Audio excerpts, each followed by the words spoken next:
Project crashing. What that project crashing indicates is, crashing means compressing or condensing.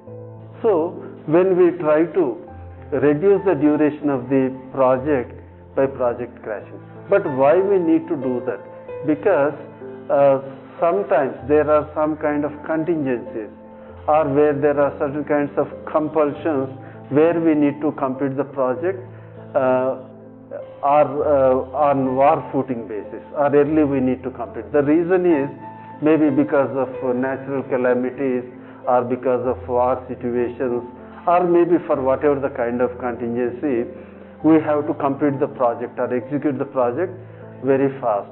In that event, we try to reduce the duration of the project by engaging extra resources, like maybe the personnel working on the project may be working overtime, or we may be using extra resources like materials, and we try to complete the project within short period of time.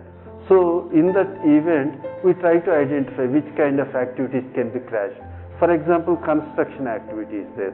In construction activity, instead of engaging 5 labor, we will be engaging 10 labor, so that we can reduce the time by half, or we may be asking them to work overtime, that may be also reducing the time. Likewise we try to do.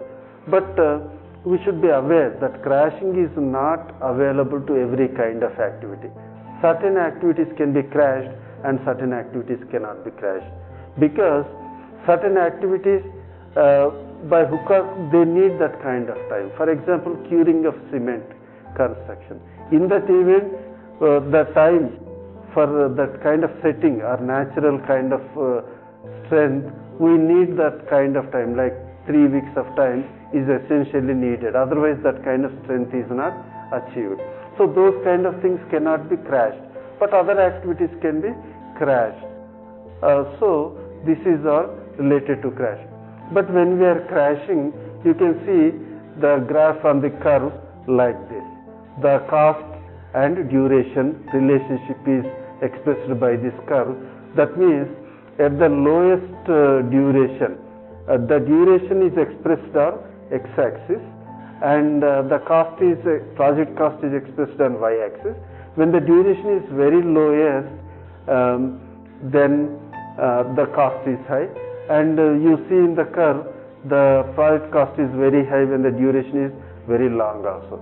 But when we observe that curve, when we are gradually crashing and bringing down the duration, we are moving from this side to this side, then what happens? Then cost is also reducing up to some point, and then again gradually it is increasing. That means there is an optimum duration. When you are completing the project in normal duration, the cost is very high. Similarly, when you crash it completely, the project cost is also very high. So somewhere in between, you will find there is a lowest point on that curve, which represents the lowest project cost, and when you project it onto y-axis, and it also results in lesser duration when compared to normal duration. This is what is known as project crashing. So now we deal with a problem related to networks. In this network diagram, as we have discussed earlier, we have PERT and CPM network diagrams.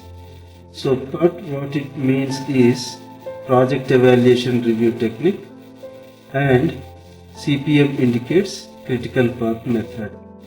So we will take a problem with the 3 time estimates, where we have to convert those 3 time estimates into one single time estimate, which we call expected time TE. So generally 3 time estimates are given for PERT diagrams or project evaluation review technique, because when we are doing first time, we may not be able to know single time estimate. So for that reason, 3 time estimates are given, that is TO optimistic time, TP pessimistic time, and most likely time TM. So these 3 time estimates are converted to single time estimate. So which we call that as TE. So with single time estimate, we will be able to find the duration of the path, which we call that as critical path. So here we will see how we are going to convert these 3 time estimates into single time estimate. So here in this problem, there are several activities of a project which are given with their relationship among them. So these 3 time estimates we will take into consideration.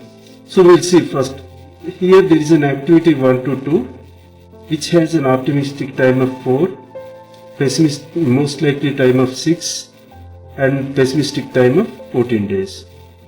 Activity 1 to 3 has 1 day optimistic time, 5 days most likely time, 6 days pessimistic time. 1 to 5 activity has 2, 3 and 7 days. For activity 2 to 4 we have 5, 7 and 15 days.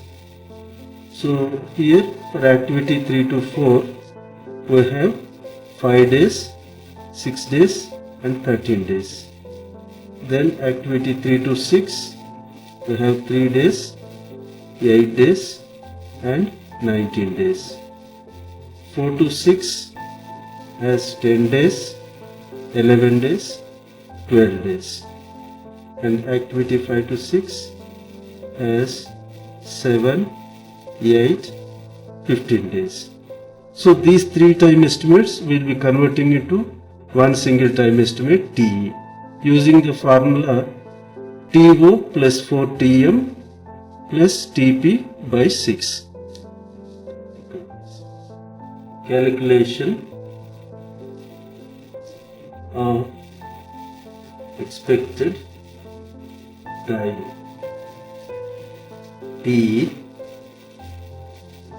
for each activity. Actually here the purpose is, when they have given 3 time estimates, it becomes difficult or impossible for us to find out the project duration. For that reason, what we will do is, we will convert that into single time estimate TE by using the formula T0 4Tm, T0 plus 4Tm plus TP by whole divided by 6. So we will have the single time estimate. It is like this. We will take the all activities. We have already taken the timings which gave 3 time estimates. So based on those 3 time estimates, we are going to calculate single time estimate TE. So we will see how what are the times we get it here, and once we get this, then we will find out the project duration.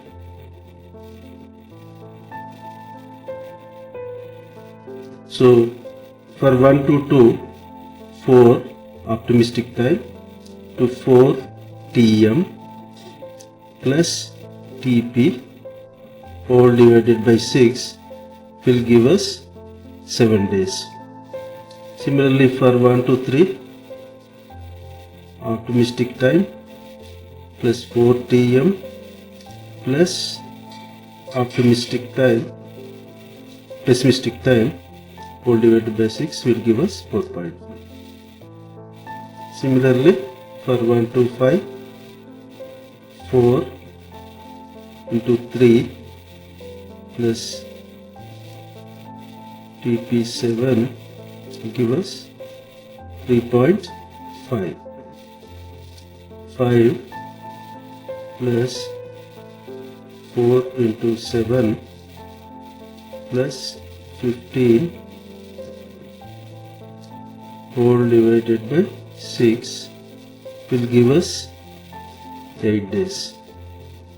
Then for 3 to 4, 5 optimistic time plus 4 into most likely time 6 plus 13 pessimistic time whole divided by 6 will give us 7 days. Similarly for 3 to 6, optimistic time 3 plus 4 into most likely time 8 plus pessimistic time 19 whole divided by 6 will give us 9. Then for 4 to 6 activity, optimistic time 10 plus 4 into 11 which is most likely time plus 12 pessimistic time will give us 11. Then 7 optimistic time 4 into 8 most likely time, that is 10 whole divided by 6. Here when we are calculating, say for activity 4 to 6, if you observe the 3 time estimates are 10, 11, 12. If the time difference between TO, TM and TP is equal, directly you can take TE as the middle value. TM will become TE automatically. Please remember, when there is equal difference between the 3 time estimates, for example 3, 5, 7 you take. 3 is optimistic time, 5 is most likely time, 7 is pessimistic time. There is equal difference, 3 to 5 difference is 2, 5 to 7 difference is 2. Even when we calculate TE for these 3 time estimates, we will get 5. Or let us say 9, 11, 13. 9 to 11 difference is 2, 11 to 13 difference is 2. Then we will get, even if we calculate, we will get 11. Or 5, 10, 15. Even if you take 5 is optimistic time, 10 is most likely time, 15 is pessimistic time. When we calculate using the formula TE, the middle value TM automatically becomes TP. So we need not again calculate that, we can directly put that. We have to keep that in mind. When there are several time estimates we have to calculate, we can save time if we have any observation, like 4 to 6, we have 10, 11, 12, directly we could put 11 also.